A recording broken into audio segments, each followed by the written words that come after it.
Umaasa si Batangas 2nd District Representative Jervin Luistro na maayos din ang gusot sa Senado na nag-ugat sa isinusulong na panukalang amyendahan ang kanilang panuntunan para payagan ng isang senador na dumalo ng sesyon sa pamamagitan ng teleconference. Pero ang panindigan nito, hindi sasang-ayon ng House Prosecution Team kung magkakaroon ng remote participation sa inaasahang impeachment trial ni Vice President Sara Duterte. Anya, mahalaga at dapat igalang ang proseso. We are not amenable to that because we understand that this is a constitutional process.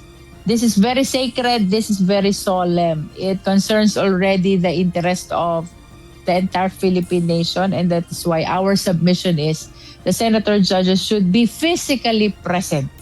Gaya ng paniniwala ng ibang House prosecutors, binigyang diin din ni Representative Luistro na kailangang personal na masaksihan ng senator judges ang mga ebidensya at makilatis ang mga testigong ihaharap sa paglilitis.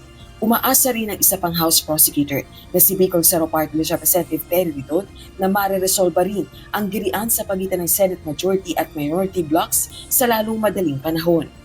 Siyempre, inaasahan po namin na that matter will be resolved in the soonest time. Kasi po, nagmamatter pa rin po yung forum sa usapin po ng reconvening ng Senate impeachment trial, and doon po sa patutuloy towards pre-trial and trial, mahalaga po yung pagkakaroon ng forum po of all senators.